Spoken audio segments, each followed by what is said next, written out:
நாளைக்கான வீடியோவில் என்ன நடக்குன்னு சொல்லிட்டு பார்க்கலாம். வீடியோக்குள்ளே போகிறதுக்கு முன்னாடி நம்ம சேனலை லைக் அண்ட் சப்ஸ்கிரைப் பண்ணி சப்போர்ட் பண்ணுங்கள்.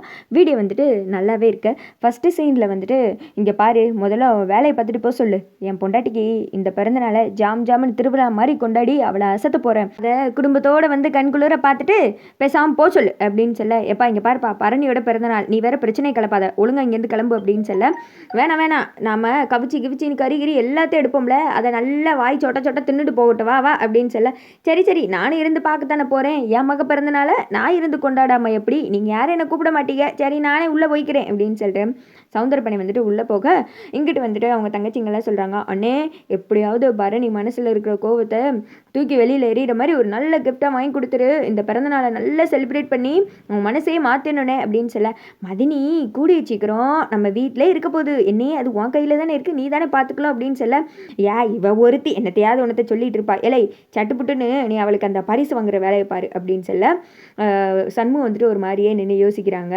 அமௌண்ட் வேணும்ல, அதுக்காக அப்படியே டல்லாக நின்றுட்டு இருக்க. அடுத்து வந்துட்டு வீட்டுக்குள்ளே தான் காமிச்சிட்டு இருக்காங்க. தடபுடலாம் ஒரு திக்க டெக்கரேஷனு, ஒரு திக்க சமையல் அப்படின்னு சொல்லிட்டு போய்கிட்டு இருக்கு. இதை வந்துட்டு சமுத்திரபாண்டியெலாம் பார்த்துட்டு இருக்காங்க. இன்னும் எவ்வளோ நேரம் தான் இப்படியே சந்தோஷமாக இருக்க போறீங்க, நானும் பார்க்குறேன், இன்றைக்கி அந்த வெறுப்பை அசிங்கப்பட்டு நிற்க போகிறான், அதை பார்த்து நான் நல்லா சந்தோஷப்பட போகிறேன் அப்படின்னு சொல்லிட்டு சிரிச்சுக்கிட்டு இருக்க. அந்த இடத்துக்கு சனியை வர்றாங்க.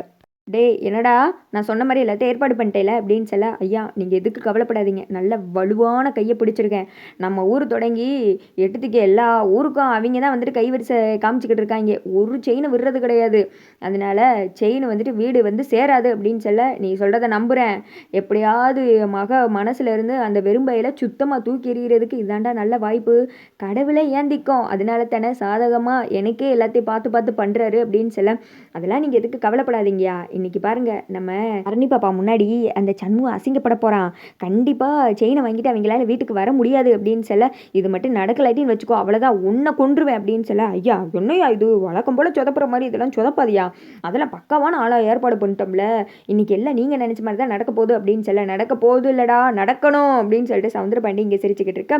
அடுத்து கடையில் தான் வந்துட்டு காமிச்சிட்டு இருக்காங்க. சண்முகம் அவங்க செயின் எடுக்கிறதுக்காக போயிருக்காங்க. கையில் வந்துட்டு அமௌண்ட் பரவாயில்லாமல் தான் வச்சுருக்காங்க.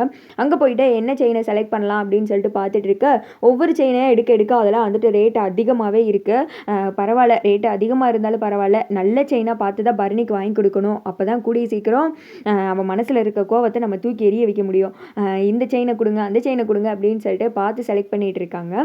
செயினெல்லாம் செலக்ட் பண்ணிவிட்டு சாமியெல்லாம் கூப்பிட்டு செயினை வாங்கிட்டு வெளியில் வராங்க. அதுக்கேற்ற மாதிரி சவுந்தரபாண்டி செட் பண்ணி வச்சாங்கல்ல, அந்த ரவுடிங்களும் வண்டியில் வந்துட்டு ஒரு மூலையில் வந்துட்டு நின்றுட்டு இருக்காங்க. அதெல்லாம் தெரியாமல் சண்முகம் அவங்க செயினை வாங்கிட்டு அந்த பையோட வெளியில் வந்து நின்றுட்டு இருக்காங்க. அடுத்த சைடு வீட்டில் தான் காமிச்சிட்டு இருக்காங்க.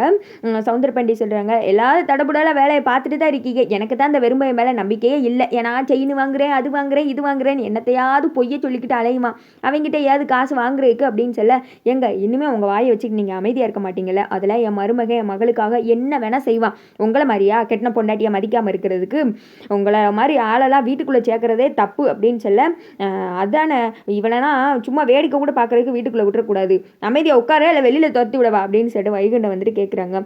என்ன ஆளாளுக்கு ரொம்ப தான் ஓவராக பேசிகிட்டு இருக்கீங்க, நானும் அந்த வெறும்பையை என்னத்தை வாங்கி கொண்டு வந்து கொடுக்க போகிறான்னு பார்க்கத்தானே போகிறேன், என் மகளோட பிறந்தநாளை நான் சொல்லலாட்டி அந்த வெறும்பயலுக்கு அது கூட ஞாபகம் வந்திருக்காது, கெட்டின பொண்டாட்டியோட பிறந்தநாளே ஞாபகம் இல்லை, இதில் பரிசு கொடுக்க போகிறானா பரிசு அப்படின்னு சொல்ல, இதில் வந்துட்டு பரணி கேட்டுட்டு அமைதியாகவே இருக்காங்க. இங்கிட்டு வந்துட்டு பாக்கியே சொல்கிறாங்க, உங்கள் வாயை வச்சுட்டு நீங்கள் சும்மாவே இருக்க மாட்டீங்களா, ஏங்க அப்படி பண்ணுறீங்க, ஏதாவது ஒரு குடும்பத்தில் பிரச்சனையை உண்டு பண்ணிக்கிட்டே இருக்கணும், அதானே உங்களுக்கு வேலை, ஒரு குடும்பமும் உங்களுக்கு சந்தோஷமாக இருந்துடக்கூடாது, நீங்களா நிம்மதியாக இருக்கீங்களா, அதே இருக்க வர மாட்டீங்க, நீங்களும் பிரச்சனையை இழுத்துட்டு வந்து எங்களையும் சந்தோஷமாக இருக்க வர்றது கிடையாது அப்படின்னு சொல்ல, இவ ஒருத்தி பைத்தியக்காரி அப்படின்னு சொல்லிட்டு சண்முகத்துக்கு தான் காமிச்சிட்டு இருக்காங்க. சண்முகம் வந்துட்டு செயின் எடுத்துகிட்டு வரும்போது அந்த ரவுடிங்க பக்கத்தில் வந்துடுறாங்க பிடுங்கிறதுக்கு. அதோட பார்த்தீங்கன்னா வீடியோ வந்துட்டு முடிஞ்சிருது.